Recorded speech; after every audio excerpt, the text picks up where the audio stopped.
السلام علیکم۔ پطرس بخاری کا مشہور مضمون مرحوم کی یاد میں پیش خدمت ہے۔ ایک دن مرزا صاحب اور میں برآمدے میں ساتھ ساتھ کرسیاں ڈالے چپ چاپ بیٹھے تھے۔ مرزا صاحب تو خدا جانے کیا سوچ رہے تھے، لیکن میں زمانے کی ناسازگاری پہ غور کر رہا تھا۔ دور سڑک پہ تھوڑے تھوڑے وقفے کے بعد ایک موٹر گزرتی تھی۔ میں جب کسی موٹر کار کو دیکھوں تو مجھے زمانے کی ناسازگاری کا خیال ضرور ستاتا ہے، اور میں کوئی ایسی ترکیب سوچنے لگتا ہوں جس سے دنیا کی تمام دولت سب انسانوں میں برابر تقسیم کی جا سکے۔ اگر میں سڑک پر پیدل جا رہا ہوں اور کوئی موٹر اس ادا سے گزر جائے کہ گرد و غبار میرے پھیپھڑوں، میرے دماغ، معدے اور تلی تک پہنچ جائے، تو اس دن گھر آ کر میں علم کیمیا کی وہ کتاب نکال لیتا ہوں جو میں نے FA میں پڑھی تھی، اور اس غرض سے اس کا مطالعہ کرنے لگتا ہوں کہ شاید بم بنانے کا کوئی نسخہ ہاتھ آ جائے۔ میں آہیں بھرتا رہا۔ مرزا صاحب نے کچھ توجہ نہ کی۔ آخر میں نے خاموشی کو توڑا اور مرزا صاحب سے مخاطب ہو کر کہا، مرزا، ہم میں اور حیوانوں میں کیا فرق ہے؟ مرزا بولے، بھائی کچھ ہوگا ہی آخر۔ میں بتاؤں مرزا، کوئی فرق نہیں ہے، کوئی فرق نہیں ہم میں اور حیوانوں میں، کم از کم مجھ میں اور حیوانوں میں تو کوئی فرق نہیں۔ تم مین میخ نکالنے میں طاق ہو، کہہ دو گے کہ حیوان جگالی کرتے ہیں، تم جگالی نہیں کرتے، ان کی دم ہوتی ہے، تمہاری دم نہیں ہے، لیکن ان باتوں سے کیا ثابت ہوتا ہے؟ یہ کہ وہ مجھ سے افضل ہیں، اور ایک بات میں اور حیوان بالکل برابر ہیں۔ وہ بھی پیدل چلتے ہیں، میں بھی پیدل چلتا ہوں۔ اس بات کا کیا جواب ہے تمہارے پاس؟ کوئی جواب نہیں، بس چپ ہو جاؤ۔ جب سے میں پیدا ہوا ہوں اس دن سے پیدل چل رہا ہوں۔ پیدل چلنا کے معنی جانتے ہو؟ سینہ زمین پر اس طرح حرکت کرنا کہ دونوں پاؤں میں سے ایک زمین پر ضرور رہے۔ تمام عمر میرے حرکت کرنے کا یہی طریقہ رہا ہے۔ ایک پاؤں زمین پہ رکھتا ہوں، دوسرا اٹھاتا ہوں، دوسرا رکھتا ہوں، پہلا اٹھاتا ہوں، ایک آگے ایک پیچھے، ایک پیچھے ایک آگے۔ خدا کی قسم، اس طرح کی زندگی سے دماغ سوچنے کے قابل نہیں رہتا۔ حواس بیکار ہو جاتے ہیں، تخیل مر جاتا ہے، آدمی گدھے سے بدتر ہو جاتا ہے۔ میری اس تقریر کے دوران مرزا صاحب کچھ ایسی بے پرواہی سے سگریٹ پیتے رہے کہ دوستوں کی بے پرواہی کو رونے کو دل چاہتا تھا۔ ایسا معلوم ہوتا تھا کہ مرزا کو میری باتوں پر یقین نہیں، گویا میں جو تکالیف بیان کر رہا ہوں محض خیالی ہیں، یعنی میرا پیدل چلنے کے خلاف شکایت کرنا بے معنی ہے۔ میں کرسی کے بازو پر سے جھک کر مرزا کے قریب ہو گیا۔ مرزا نے بھی سر میری طرف موڑا۔ میں مسکرا دیا، لیکن میرے تبسم میں زہر ملا تھا۔ جب مرزا سننے کے لیے تیار ہو گیا تو میں نے چبا چبا کر کہا، مرزا، میں ایک موٹر خریدنے لگا ہوں۔ مرزا بولے، کیا کہا؟ کیا خریدنے لگے ہو؟ میں نے کہا، سنا نہیں تم نے؟ موٹر کار خریدنے لگا ہوں۔ موٹر کار ایک ایسی گاڑی ہے جس کو بعض لوگ موٹر کہتے ہیں، بعض لوگ کار کہتے ہیں، لیکن چونکہ تم ذرا کن ذہن ہو اس لیے میں نے دونوں لفظ استعمال کر دیے تاکہ تمہیں سمجھنے میں دقت نہ ہو۔ مرزا بولے، میں نے بھویں اوپر کو چڑھا کر سگریٹ والا ہاتھ منہ پہ لا کر ایسے انداز سے سگریٹ پینی شروع کی کہ بڑے بڑے ایکٹر بھی میرے انداز پہ رشک کریں۔ مرزا بولے، میں چاہتا تھا کہ مرزا کچھ بولے تاکہ مجھے معلوم ہو کہ کچھ مرغوب بھی ہوا ہے کہ نہیں، لیکن مرزا نے بس اتنا ہی کہا، میں نے کہا، مرزا جہاں تک مجھے معلوم ہے تم نے اسکول، کالج میں اور گھر پر 2-3 زبانیں سیکھی ہیں، اور اس کے علاوہ تمہیں کئی ایسے الفاظ بھی آتے ہیں جو کسی اسکول، کالج یا شریف گھرانے میں نہیں بولے جاتے، پھر بھی اس وقت تمہارا کلام منہ سے آگے نہیں بڑھتا۔ تم جلتے ہو مرزا۔ اس وقت تمہاری جو ذہنی کیفیت ہے اس کو عربی میں حسد کہتے ہیں۔ مرزا صاحب کہنے لگے، نہیں، یہ بات نہیں، میں تو صرف لفظ خریدنے پہ غور کر رہا تھا۔ تم نے کہا میں ایک موٹر کار خریدنے لگا ہوں، تو میاں صاحب زادے، خریدنا تو ایک ایسا فعل ہے جس کے لیے روپے وغیرہ کی ضرورت ہوتی ہے۔ وغیرہ کا بندوبست تو ہو جائے گا، لیکن روپے کا بندوبست کیسے کرو گے؟ یہ نکتہ مجھے نہ سوجا تھا، لیکن میں نے ہمت نہ ہاری اور کہا، میں اپنی کئی قیمتی اشیاء بیچ سکتا ہوں۔ مرزا بولے، کون سی؟ میں نے کہا، ایک تو میں اپنا سگریٹ کیس بیچ ڈالوں گا۔ مرزا کہنے لگے، چلو 10 آنے تو یہ ہو گئے، باقی 2,500-3,000 کا انتظام بھی اسی طرح ہو جائے گا۔ اس کے بعد ضروری معلوم ہوا کہ گفتگو کا سلسلہ روک دیا جائے۔ میں خاموش ہو رہا۔ یہ بات سمجھ نہ آئی کہ لوگ روپیہ کہاں سے لاتے ہیں۔ بہت سوچا، آخر اس نتیجے پہ پہنچا کہ لوگ چوری کرتے ہیں۔ اس سے یک گونا اطمینان ہوا۔ مرزا بولے، میں تمہیں ایک ترکیب بتاؤں، ایک بائیسیکل لے لو۔ میں نے کہا، وہ روپے کا مسئلہ تو جو کا تو رہا۔ کہنے لگے، مفت۔ مفت؟ وہ کیسے؟ مفت ہی سمجھو، آخر دوست سے قیمت لینا کہاں کی شرافت ہے۔ ہاں تم احسان قبول کرنا گوارا نہ کرو تو اور بات ہے۔ ایسے موقع پر جو ہنسی میں ہنستا ہوں، اس میں معصوم بچے کی مسرت، جوانی کی خوش دلی، ابلتے فواروں کی موسیقی اور بلبلوں کا نغمہ سب ایک ساتھ ہوتا ہے۔ چنانچہ میں یہ ہنسی ہنسا، اور اس طرح ہنسا کہ میری کھلی ہوئی بانچیں گھنٹوں تک اپنی اصلی جگہ پہ واپس نہ آئیں۔ پھر میں نے کہا، ہے کس کی؟ مرزا بولے، میرے پاس پڑی ہے، تم لے لو۔ مرزا پھر کہنا، ہاں بھائی، ایک سائیکل میرے پاس ہے، جب میری ہے تو تمہاری ہے، تم لے لو۔ مجھ پہ گھڑوں پانی پڑ گیا، شرم کے مارے پسینہ پسینہ ہو گیا۔ 14ویں صدی میں ایسی بے غرضی اور اثار بھلا کہاں دیکھنے میں آتا ہے؟ سمجھ نہ آتا تھا اپنی ندامت اور ممنونیت کا اظہار کن الفاظ میں کروں۔ پھر میں بولا، مرزا سب سے پہلے میں اس گستاخی اور بے ادبی کے لیے معافی مانگتا ہوں جو ابھی میں نے تمہارے ساتھ گفتگو میں کی، اور آج تمہارے سامنے ایک اعتراف کرنا چاہتا ہوں، اور امید کرتا ہوں کہ تم اپنی رحم دلی کے صدقے معاف کر دو گے۔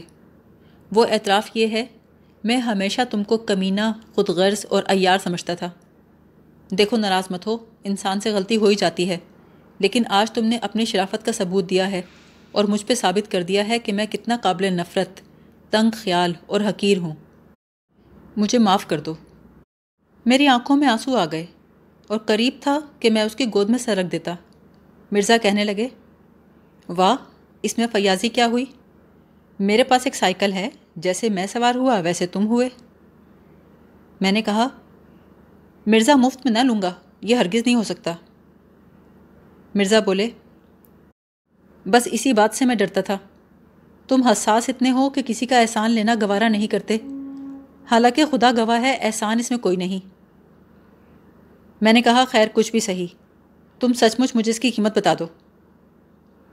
مرزا بولے، قیمت کا ذکر کر کے مجھے کانٹوں میں کیوں گھسیٹتے ہو؟ جس قیمت پر میں نے خریدی تھی وہ تو بہت زیادہ تھی، اب تو اتنے کی رہی بھی نہیں۔ میں نے پوچھا، تم نے کتنے میں خریدی تھی؟ کہنے لگے، 250 میں لی تھی، لیکن اس زمانے میں بائیسیکلوں کا رواج ذرا کم تھا، اس لیے قیمتیں زیادہ تھیں۔ میں نے کہا، کیا بہت پرانی ہے؟ بولے، نہیں، ایسی پرانی بھی کیا ہوتی، میرا لڑکا اس پہ کالج جایا کرتا تھا، اسے کالج چھوڑے ابھی 2 سال بھی نہیں ہوئے۔ ہاں لیکن اتنا ضرور ہے کہ آج کل کی بائیسیکلوں سے ذرا مختلف ہے، آج کل کی بائیسیکلیں تو بالکل ٹین کی بنتی ہیں۔ مگر مرزا، 250 روپے تو میں دے نہیں سکتا، اتنے روپے میرے پاس کہاں سے آئے؟ میں تو اس سے آدھی قیمت بھی نہیں دے سکتا۔ مرزا کہنے لگے، تو میں تم سے پوری قیمت تھوڑی مانگتا ہوں، اول تو قیمت لینا ہی نہیں چاہتا، لیکن تم اتنے حساس اور خوددار ہو۔ میں نے کہا، نہ مرزا، قیمت تو تمہیں لینی پڑے گی۔ اچھا تم یوں کرو، میں تمہاری جیب میں کچھ روپے ڈال دیتا ہوں، تم گھر جا کر گن لینا، اگر تمہیں منظور ہوئے تو کل بائیسیکل بھیج دینا، ورنہ روپے واپس کر دینا۔ اب یہاں بیٹھ کر میں تم سے سودا چکاؤں، یہ کچھ دکانداروں کی سی بات معلوم ہوتی ہے۔ مرزا بولے، بھائی یہ تمہاری مرضی، میں تو یہی کہتا ہوں، قیمت ویمت جانے دو، لیکن میں جانتا ہوں تم مانو گے نہیں۔ میں اٹھ کر کمرے میں آیا اور سوچا، استعمال شدہ چیز کی لوگ آدھی قیمت دیتے ہیں، لیکن جب میں نے مرزا سے کہا تھا کہ میں آدھی قیمت بھی نہیں دے سکتا تو اس نے اعتراض نہ کیا، بلکہ بیچارہ یہی کہتا رہا، مفت لے لو۔ لیکن مفت کیسے لوں؟ آخر بائیسیکل ہے، ایک سواری ہے، گھوڑوں، موٹروں اور ٹانگوں کی طرح سواری ہی شمار ہوتی ہے۔ میں نے بکس کھولا تو معلوم ہوا کل 46 روپے ہیں۔ 46 تو کچھ ٹھیک رقم نہیں، یا تو 45 ہوں یا 50 ہوں۔ 50 تو ہو نہیں سکتے، اگر 45 ہی دینے ہیں تو 40 کیوں نہ دے دوں؟ جن رقموں کے آخر میں صفر آتا ہے وہ کچھ معقول لگتی ہیں۔ بس ٹھیک ہے، 40 دے دوں گا، خدا کرے مرزا قبول کر لے۔ باہر آ کر 40 روپے مٹھی میں بند کر کے میں نے مرزا کی جیب میں ڈال دیے اور کہا، مرزا اسے قیمت نہ سمجھنا، لیکن اگر ایک مفلس دوست کی حقیر سی رقم منظور کرنا تمہیں توہین معلوم نہ ہو تو کل بائیسیکل بھجوا دینا۔ مرزا چلنے لگے تو میں نے پھر کہا، مرزا کل صبح ضرور بھجوا دینا۔ رخصت ہونے سے پہلے ایک دفعہ پھر کہا، کل صبح 8-9 بجے پہنچ جائے، دیر نہ کرنا، اور دیکھو میرے تھوڑے سے پیسوں کو زیادہ سمجھنا، اور تمہارا بہت بہت شکریہ، اور میری گستاخی کو معاف کر دینا، کبھی کبھی بے تکلف میں، سمجھتے ہو نا۔ مرزا کہنے لگے، ذرا اس کو جھاڑ پونچھ لینا، میرے نوکر کو فرصت ہوئی تو میں تیل وغیرہ ڈلوا دوں گا، ورنہ تم ڈلوا لینا۔ میں نے کہا، ہاں ہاں وہ سب ہو جائے گا، بس تم کل بھیج دینا، 8-8:30 تک پہنچ جائے۔ اچھا، خدا حافظ۔ رات کو بستر پر لیٹا تو بائیسیکل پر سیر کرنے کے مختلف پروگرام سوچتا رہا۔ پختہ ارادہ کر لیا کہ 2-3 دن کے اندر تمام مشہور تاریخی عمارات اور کھنڈروں کو نئے سرے سے دیکھوں گا۔ اس کے بعد اگلی گرمی کے موسم میں ہو سکا تو بائیسیکل پر کشمیر کی سیر کو جاؤں گا۔ صبح صبح ہر روز ہوا خوری کے لیے نہر تک جایا کروں گا۔ شام کو ٹھنڈی سڑک پر جہاں اور لوگ سیر کو نکلیں گے، میں بھی سڑک کی صاف شفاف سطح پر ہلکے ہلکے خاموشی کے ساتھ ہاتھی دانت کی ایک گیند کی مانند گزر جاؤں گا۔ ڈوبتے ہوئے آفتاب کی روشنی بائیسیکل کے چمکیلے حصوں پر پڑے گی تو بائیسیکل جگمگا اٹھے گی، اور ایسا معلوم ہوگا جیسے ایک راج ہنس زمین کے ساتھ ساتھ اڑ رہا ہے۔ میرے ہونٹوں پر ابھی تک مسکراہٹ کھیل رہی تھی۔ بارہا دل چاہا کہ ابھی بھاگ کر جاؤں اور اسی وقت مرزا کو گلے لگا لوں۔ رات کو خواب میں دعائیں مانگتا رہا، خدایا مرزا بائیسیکل دینے پر رضامند ہو جائے۔ صبح اٹھتے ہی نوکر نے خوشخبری سنائی، حضور بائیسیکل آ گئی ہے۔ میں نے کہا، اتنے سویرے؟ نوکر بولا، وہ تو رات کو ہی آ گئی تھی، آپ سو گئے تھے تو میں نے جگانا مناسب نہ سمجھا، اور ساتھ ہی مرزا صاحب کا آدمی ڈھبریاں کسنے کا ایک اوزار بھی دے گیا ہے۔ میں حیران تو ہوا کہ مرزا نے سائیکل بھجوانے میں اتنی عجلت سے کام کیوں لیا، لیکن اس نتیجے پر پہنچا کہ آدمی نہایت شریف اور دیانت دار ہیں۔ روپے لے لیے تھے تو بائیسیکل کیوں روک کے رکھتے؟ نوکر سے کہا، دیکھو بائیسیکل کو کسی کپڑے سے خوب اچھی طرح جھاڑو، اور جو نکڑ پہ سائیکلوں والا بیٹھتا ہے اس سے جا کر ڈالنے کا تیل لے آؤ، اور بائیسیکل والے سے کہنا کوئی گھٹیا تیل نہ دے دے جس سے تمام پرزے خراب ہو جائیں، بائیسیکل کے پرزے بڑے نازک ہوتے ہیں، اور بائیسیکل کو نکال کے رکھو، ہم کپڑے پہن کر آتے ہیں، ذرا سیر کو جائیں گے، اور اچھی طرح صاف کر دینا، لیکن زور زور سے کپڑا مت رگڑنا، بائیسیکل کا پالش گھس جاتا ہے۔ میں نے جلدی جلدی چائے پی، غسل خانے میں بڑے جوش و خروش کے ساتھ چل چنبیلی باغ میں جھولا جھلاؤں گا والا گانا گاتا رہا۔ اس کے بعد کپڑے بدلے اور اوزار کو جیب میں ڈال کر کمرے سے نکلا۔ برآمدے میں آیا تو ایک عجیب و غریب مشین پہ نظر پڑی۔ ٹھیک طرح پہچان نہ سکا کیا چیز ہے۔ نوکر سے پوچھا، کیوں بھئی یہ کیا چیز ہے؟ حضور یہ بائیسیکل ہے۔ بائیسیکل کس کی؟ مرزا صاحب نے بھجوائی ہے آپ کے لیے۔ اور جو بائیسیکل رات کو انہوں نے بھیجی تھی وہ کہاں گئی؟ یہی تو ہے۔ کیا بکتا ہے؟ جو مرزا صاحب نے بائیسیکل رات بھیجی تھی وہ یہی ہے؟ جی ہاں۔ میں نے کہا، اچھا، اور اسے دیکھنے لگا۔ اس کو صاف کیوں نہیں کیا؟ حضور 2-3 دفعہ صاف کیا ہے۔ تو یہ میلی کیوں ہے؟ نوکر نے اس کا جواب نہ دیا۔ تیل لایا؟ ہاں حضور لایا ہوں۔ دیا؟ حضور جو تیل دینے کے چھید ہیں وہ نہیں ملتے، میل اور زنگ کی وجہ سے سوراخ کہیں دب دبا گئے ہیں۔ رفتہ رفتہ میں اس چیز کے قریب آیا جس کو میرا نوکر بائیسیکل بتا رہا تھا۔ مختلف پرزوں پہ غور کیا تو ثابت ہوا کہ بائیسیکل ہی ہے، لیکن حالت دیکھ کے لگتا تھا کہ اس زمانے کی ہے جب چرخہ اور رہٹ طرح کی ایجادات بنی تھیں۔ پہیے کو گھما گھما کر وہ سوراخ تلاش کیا جہاں کسی زمانے میں تیل دیا جاتا تھا، لیکن اب اس سوراخ میں آمد و رفت کا سلسلہ بند تھا۔ چنانچہ نوکر بولا، حضور تیل تو سب ادھر ادھر بہہ جاتا ہے، بیچ میں تو جاتا ہی نہیں۔ میں نے کہا، اچھا اوپر ہی ڈال دو، یہ بھی مفید ہوتا ہے۔ آخر کار سائیکل پر سوار ہوا۔ پہلا ہی پاؤں چلایا تو ایسا معلوم ہوا گویا کوئی مردہ اپنی ہڈیاں چٹخا کر اپنی مرضی کے خلاف زندہ ہو رہا ہے۔ گھر سے نکلتے ہی کچھ اترائی تھی۔ اس ڈھلان پر سائیکل خود بخود چلنے لگی، لیکن اس رفتار سے جیسے تارکول زمین پر بہتا ہے۔ ساتھ ہی اس کے مختلف حصوں سے طرح طرح کی آوازیں برآمد ہونی شروع ہوئیں۔ ان آوازوں کے مختلف گروہ تھے، چیں، چاں، چوں۔ ایسی آوازیں زیادہ تر گدی کے نیچے اور پچھلے پہیے سے نکلتی تھیں۔ کھٹ، کھڑ، کھڑ، یہ آوازیں مڈ گارڈوں سے آ رہی تھیں۔ چر، چرخ، چرخ، یہ آواز زنجیر اور پیڈل سے نکلی۔ زنجیر ڈھیلی ڈھالی تھی۔ میں جب کبھی پیڈل پر دباؤ ڈالتا تو زنجیر میں انگڑائی سی پیدا ہوتی جس سے وہ تن جاتی اور چڑ چڑ بولنے لگتی۔ پچھلا پہیا گھومنے کے علاوہ جھومتا بھی تھا، یعنی ایک تو آگے کو چلتا تھا، اس کے علاوہ دائیں سے بائیں اور بائیں سے دائیں بھی حرکت کرتا تھا۔ چنانچہ سڑک پہ جو نشان پڑتا تھا اس کو دیکھ کر معلوم ہوتا تھا کوئی نشے میں سانپ لہرا کر نکل گیا ہے۔ مڈ گارڈ تھے تو صحیح، لیکن پہیوں کے عین اوپر نہ تھے۔ ان کی مدد سے صرف یہ معلوم ہوتا تھا کہ انسان شمال کی سمت سیر کو نکلے اور آفتاب مغرب میں غروب ہو رہا ہو تو مڈ گارڈ کی بدولت ٹائر دھوپ سے بچے رہیں گے۔ اگلے پہیے کے ٹائر میں ایک بڑا سا پیوند لگا تھا، جس کی وجہ سے پہیا ہر چکر میں ایک دفعہ قدرے زمین سے اوپر اٹھ جاتا تھا اور میرا سر پیچھے کو یوں جھٹکے کھا رہا تھا جیسے کوئی متواتر تھوڑی کے نیچے مکے مارے جا رہا ہو۔ پچھلے اور اگلے پہیے سے چوں چوں پھٹ، چوں چوں پھٹ صدا نکل رہی تھی۔ جب اتار پر بائیسیکل ذرا تیز ہوئی تو فضا میں بھونچال سا آ گیا۔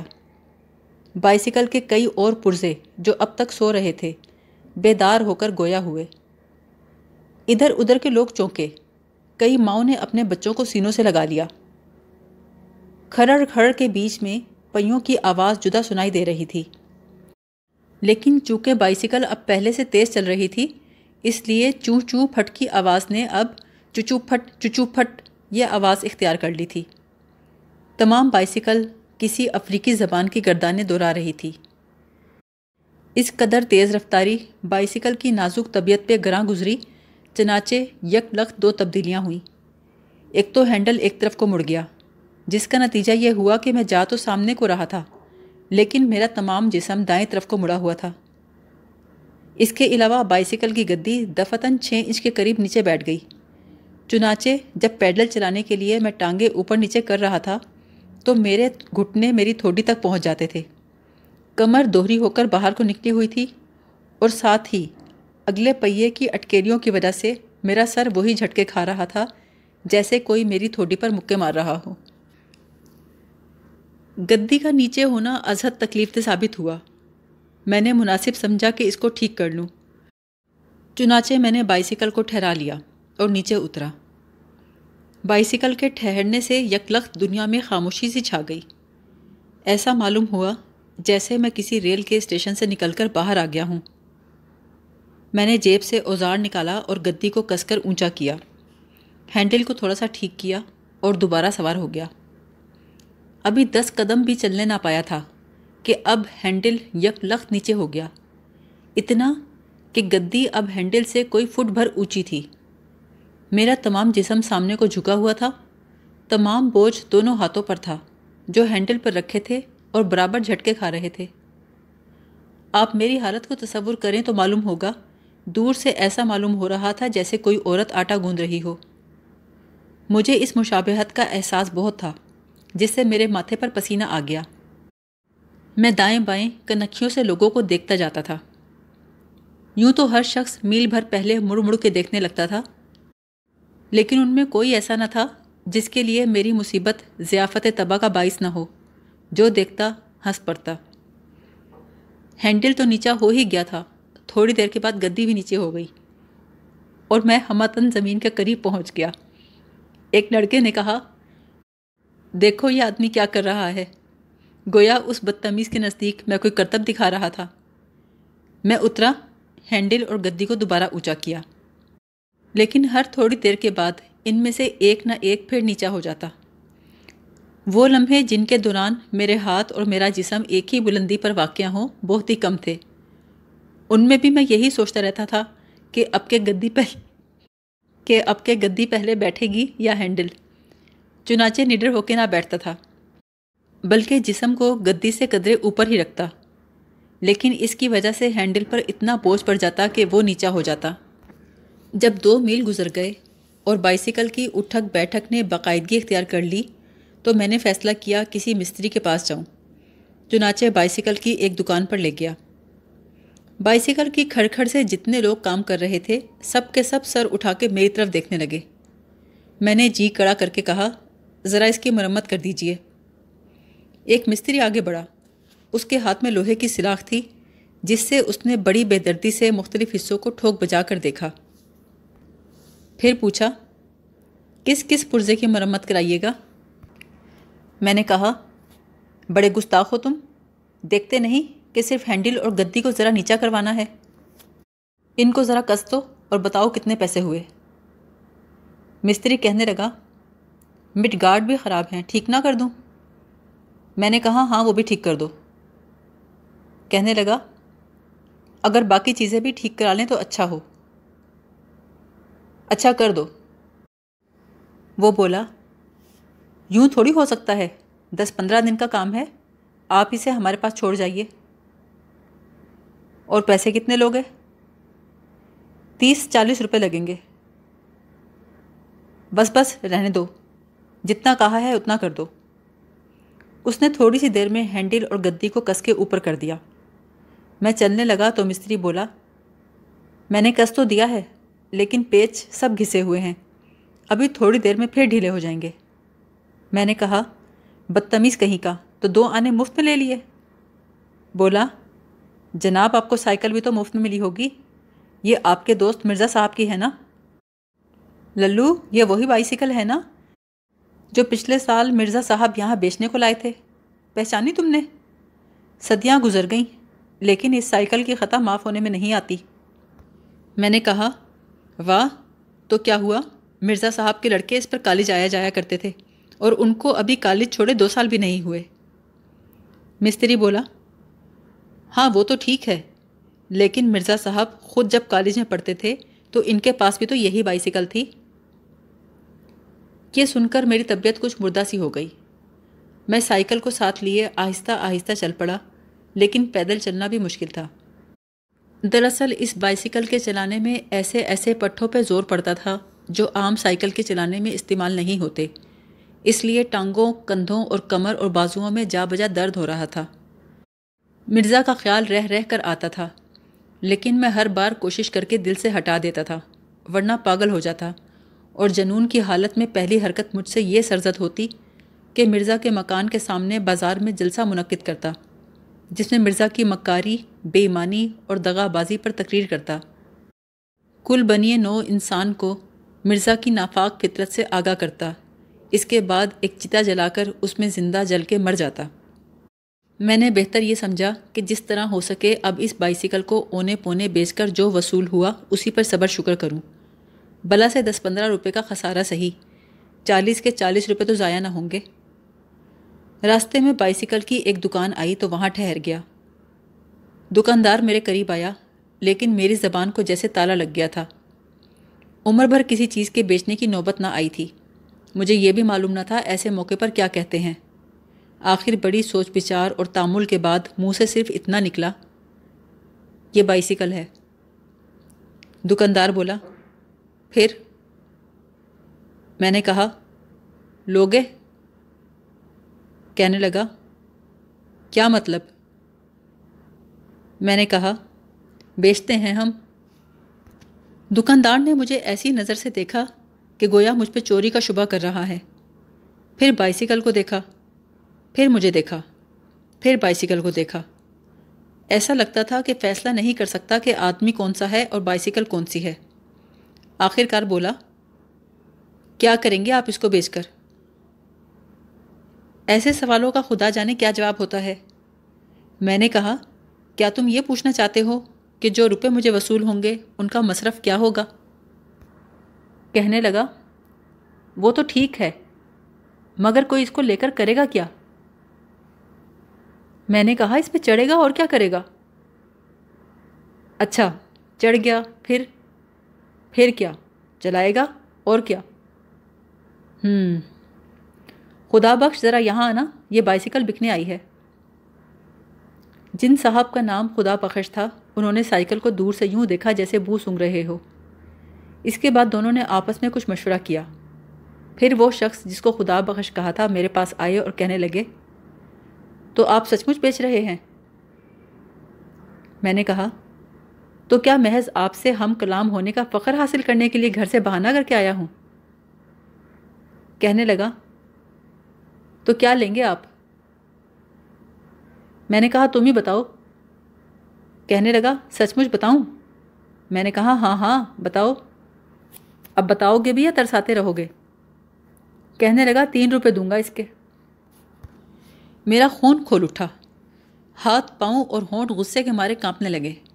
پھر میں نے کہا، اس صنعت و حرفت سے پیٹ پالنے والے نچلے طبقے کے انسان، مجھے اپنی توہین کی پرواہ نہیں، لیکن تو نے اس بے زبان چیز کو جو صدمہ پہنچایا ہے، اس کے لیے میں تجھے قیامت تک معاف نہیں کر سکتا۔ یہ کہہ کر میں بائسیکل پر سوار ہو گیا اور اندھا دھند پاؤں چلانے لگا۔ مشکل سے 20 قدم گیا ہوں گا کہ مجھے ایسا معلوم ہوا جیسے زمین یک لخت اچھل کے میرے ساتھ آ لگی ہے اور آسمان میرے سر پر سے ہٹ کر میرے ٹانگوں کے بیچ میں سے گزر گیا۔ ادھر ادھر کی عمارتوں نے ایک دوسرے کے ساتھ اپنی جگہ بدل لی ہے۔ حواس بجا ہوئے تو معلوم ہوا کہ میں زمین پر اس بے تکلفی سے بیٹھا ہوں گویا بڑی مدت سے مجھے اس بات کا شوق تھا جو آج پورا ہوا۔ میرے ارد گرد کچھ لوگ جمع تھے جن میں سے اکثر ہنس رہے تھے۔ سامنے وہ دکان تھی جہاں ابھی میں نے اپنی ناکام گفت و شنید کا سلسلہ منقطع کیا تھا۔ میں نے ارد گرد پہ غور کیا تو معلوم ہوا کہ میری بائسیکل کا اگلا پہیہ بالکل الگ ہو کر لڑکتا ہوا سڑک کے اس پار جا پہنچا ہے اور باقی بائسیکل میرے پاس پڑی ہے۔ میں نے فوراً اپنے آپ کو سنبھالا۔ جو پہیہ الگ ہو گیا تھا اس کو ایک ہاتھ میں اٹھایا، دوسرے ہاتھ میں باقی ماندہ سائیکل کو اٹھایا اور چل پڑا۔ یہ محض ایک اضطراری حرکت تھی، ورنہ وہ بائسیکل مجھے ہرگز اتنی عزیز نہ تھی کہ میں اس کو اس حالت میں ساتھ لیے پھرتا۔ میں نے اپنے آپ سے پوچھا، یہ تم کیا کر رہے ہو؟ کہاں جا رہے ہو؟ تمہارا ارادہ کیا ہے؟ یہ 2 پہیے کاہے کو لے جا رہے ہو؟ سب سوالوں کا یہی جواب ملا، دیکھا جائے گا، فی الحال تم یہاں سے چل دو، سب لوگ تمہیں دیکھ رہے ہیں، سر اونچا رکھو اور چلتے جاؤ، جو ہنس رہے ہیں انہیں ہنسنے دو، اس قسم کے بیہودہ لوگ ہر قوم ہر ملک میں پائے جاتے ہیں۔ آخر ہوا کیا؟ محض ایک حادثہ، بس دائیں بائیں مت دیکھو، چلتے جاؤ۔ لوگوں کے ناشائستہ کلمات بھی سنائی دے رہے تھے۔ کہیں سے ایک آواز آئی، بس حضرت غصہ تھوک ڈالیے۔ ایک دوسرے صاحب بولے، بے حیا سائیکل، گھر پہنچ کے تجھے مزہ چکھاؤں گا۔ ایک والد اپنے لختے جگر کی انگلی پکڑے جا رہے تھے، میری طرف اشارہ کر کے کہنے لگے، دیکھو بیٹا، یہ سرکس کی بائسیکل ہے، اس کے دونوں پہیے الگ الگ ہوتے ہیں۔ میں نے کسی کی بات پہ کان نہ دھرے اور چلتا گیا۔ تھوڑی دیر کے بعد میں آبادی سے دور نکل آیا۔ اب میری رفتار میں ایک عزم پایا جاتا تھا۔ میرا دل جو کئی گھنٹوں سے ایک کشمکش میں تھا، پیچ و تاب کھا رہا تھا، اب ہلکا ہو گیا تھا۔ میں چلتا گیا، حتیٰ کہ دریا پہ جا پہنچا۔ پل کے اوپر کھڑے ہو کر میں نے دونوں پہیوں کو ایک ایک کر کے اس طرح دریا میں پھینک دیا جیسے کوئی لیٹر بکس میں خط ڈالتا ہے، اور پھر میں واپس شہر کو روانہ ہو گیا۔ سب سے پہلے میں مرزا کے گھر گیا۔ دروازہ کھٹکھٹایا تو مرزا بولے، اندر آ جاؤ۔ میں نے کہا، آپ ذرا باہر تشریف لائیے۔ وہ آئے تو میں نے وہ اوزار ان کی خدمت میں پیش کیا جو انہوں نے بائسیکل کے ساتھ مجھ کو عنایت فرمایا تھا۔ میں نے کہا، مرزا صاحب، آپ ہی اس اوزار سے شوق فرمایا کیجیے، میں اب اس سے بے نیاز ہو چکا ہوں۔ گھر پہنچ کر میں نے علم کیمیا کی اس کتاب کا از سر نو مطالعہ شروع کر دیا جو میں نے ایف اے میں پڑھی تھی۔